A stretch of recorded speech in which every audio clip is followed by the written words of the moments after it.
For most of my adult life, I believed I was simply not a morning person. My alarm usually rang at 7:30, but I almost never got out of bed immediately. I pressed the snooze button once, then again, and sometimes a third time before finally forcing myself to stand up. Every morning felt rushed. I brushed my teeth while thinking about work, drank coffee too quickly, skipped breakfast more often than I should have, and left my apartment feeling as though the day had already defeated me before it truly began. Whenever I heard successful people talking about waking up early, I quietly told myself that it probably worked for them, but would never work for me. One evening, while watching an interview with a business owner, I noticed something interesting. He was not talking about becoming richer or more productive. Instead, he explained that waking up early simply gave him more time before the rest of the world became busy. He described those quiet hours as the only part of the day that truly belonged to him. I had heard similar ideas many times before, but that evening, something felt different. I realized that I had been rejecting the idea without ever trying it myself. Instead of arguing with it, I decided to run a simple experiment. I would wake up early at 5 o'clock every morning for 1 month and see what happened. The night before the challenge began, I prepared everything carefully. I moved my alarm clock across the room so I could not turn it off without getting out of bed. I prepared my clothes for the next morning, filled the coffee machine with water, and wrote a short note that simply said, "Give yourself 30 days." I knew that if I depended only on motivation, I would probably quit after 2 mornings. I wanted to make the first few steps as easy as possible. When the alarm rang at exactly 5 o'clock, my first reaction was regret. The room was dark, my bed felt warm, and every part of my body wanted to go back to sleep. For almost a minute, I stood beside the bed trying to convince myself that I could always start tomorrow instead. Then I remembered that tomorrow was exactly the excuse I had used many times before. I walked into the kitchen, made coffee, and stood quietly beside the window while waiting for the machine to finish. Outside, the streets were almost empty. The city looked completely different from the busy place I knew during the day. The first week was much harder than I expected. Every morning, I felt sleepy. Around 2 o'clock in the afternoon, I struggled to keep my eyes open during meetings. After work, I wanted nothing more than to lie on the couch and sleep. My body clearly disagreed with the new schedule. Several times, I wondered whether waking up early was simply not meant for me. The only reason I continued was because I had promised myself to complete the full month before making any judgment. During those first mornings, I did not try to become extremely productive. Many online videos suggested exercising, writing journals, reading books, learning languages, and planning the entire day before sunrise. I thought doing all those things at once would only make the challenge harder. Instead, I created a simple routine. I would wake up early, make coffee, drink 1 glass of water, stretch for a few minutes, and then go outside for a short walk before breakfast. That was enough. My only goal was to build a habit, not to become a completely different person overnight. Walking outside before sunrise became my favorite part of the morning. The air felt cooler, the streets were quieter, and the city seemed to move at a slower pace. I noticed birds singing before traffic became loud. I watched bakery workers preparing fresh bread and delivery drivers starting their routes. Sometimes, I passed the same elderly man walking his dog every morning. We never had long conversations, but after several days we began smiling and greeting each other. Those small moments made the neighborhood feel more familiar than it ever had before. Around the 8th day, something unexpected happened. I woke up a few minutes before my alarm. It was the first sign that my body was beginning to adjust. I still felt sleepy, but the struggle became slightly smaller. Instead of spending 10 minutes arguing with myself in bed, I simply stood up, made coffee, and began my routine. The mornings no longer felt like a battle. They felt like a quiet appointment that I had made with myself. Another change appeared at night. Before starting the challenge, I often stayed awake until midnight, watching videos or scrolling through social media. Since I had to wake up early, staying awake that late became impossible. By 10 o'clock, I naturally felt tired.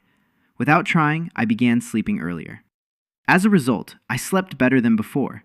I woke up less often during the night, and my mornings gradually became less painful. By the middle of the month, I realized I had more time than I expected. The interesting part was that the day itself had not become longer. I still had the same 24 hours as everyone else. The difference was that I was using the first 2 hours much more intentionally. Instead of rushing through breakfast while checking emails, I enjoyed a slow morning. I prepared healthier meals, cleaned my apartment before work, and sometimes read a few chapters of a novel. Those activities had always seemed impossible before because I believed I never had enough time. In reality, I had been giving those hours away without noticing. My coworkers began commenting on the changes. One person mentioned that I seemed calmer during morning meetings. Another asked whether I had started drinking a different kind of coffee because I looked more awake. I laughed quietly because the coffee had not changed at all. The biggest difference was that I no longer arrived at work feeling rushed. My day had already started 2 or 3 hours earlier, so the office no longer felt like the beginning of my morning. It felt like the next step in a day that was already moving forward. The biggest surprise came during weekends. Before the experiment, I usually slept until 10 or 11 in the morning whenever I had a day off. I believed I needed the extra rest after a busy week.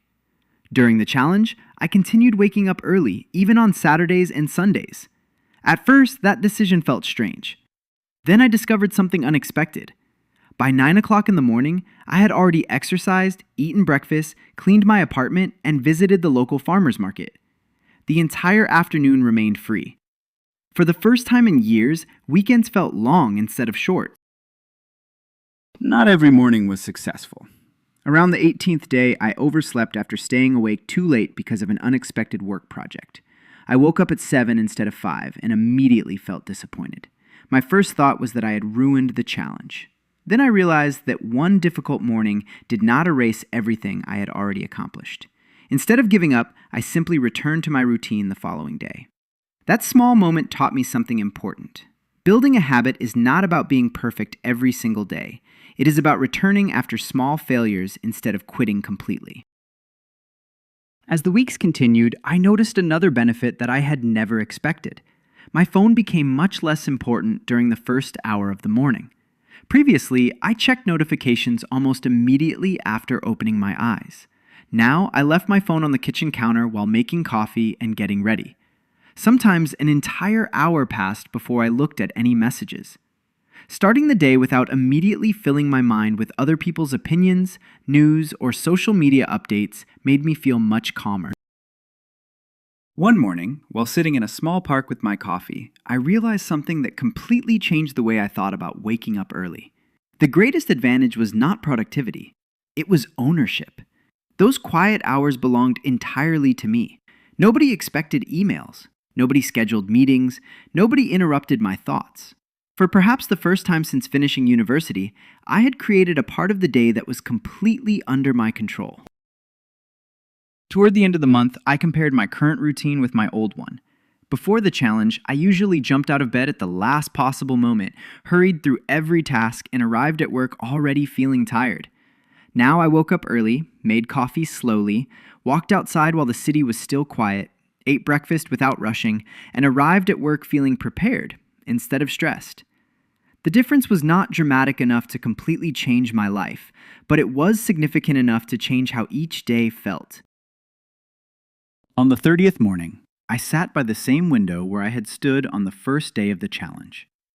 The streets looked almost identical, but I felt different. I no longer viewed 5 o'clock as an impossible hour reserved for unusually disciplined people. It had become a normal part of my life. I asked myself whether I wanted to stop now that the experiment was finished. Surprisingly, the answer came easily. I wanted to continue, although perhaps not every single day forever. I had discovered something valuable, and I did not want to lose it. People sometimes ask whether waking up early automatically makes life better. I honestly do not think the answer is yes. Simply opening your eyes at 5 o'clock changes nothing if you spend the next 2 hours scrolling through your phone or waiting impatiently for work to begin. Waking up early only creates an opportunity. What matters is how we choose to use that time. For me, those quiet mornings became a chance to think more clearly, read books, go outside, enjoy coffee without rushing, and start the day with intention instead of stress. I also learned that motivation is far less important than routine. During the first week, I rarely felt motivated. Most mornings, I felt sleepy and wanted to stay in bed. If I had waited until I felt inspired, I would never have completed the challenge. Instead, I relied on simple habits. I placed the alarm across the room, prepared everything the night before, and repeated the same routine every morning. Eventually, the routine became easier than making excuses. Looking back now, I understand that the biggest change was not waking up early itself. The biggest change was proving to myself that I could build a habit that once seemed impossible. For years, I had believed I simply was not a morning person. In reality, I had never given my body enough time to adapt. 30 days taught me that many limits we believe about ourselves are actually old habits that we have repeated for so long that they begin to feel like facts. Today, I still wake up early most mornings. Some days it is exactly 5 o'clock, while other days it is a little later. I still make coffee before doing anything else. I still enjoy going outside while the streets are quiet, and I still appreciate having more time before the responsibilities of the day begin. Not every morning is perfect, and I still occasionally feel sleepy, especially after a late night. The difference is that I no longer see those mornings as impossible. Whenever someone tells me they wish they had more time, I remember the month when I woke up at 5 every day. I did not magically create extra hours. I simply discovered hours that had always been there. Those quiet mornings taught me that the beginning of the day often shapes everything that follows. By choosing how I wanted to start the day instead of reacting to it, I gradually changed the way the rest of my life felt. That was the real lesson hidden inside one simple decision to wake up early for 30 days.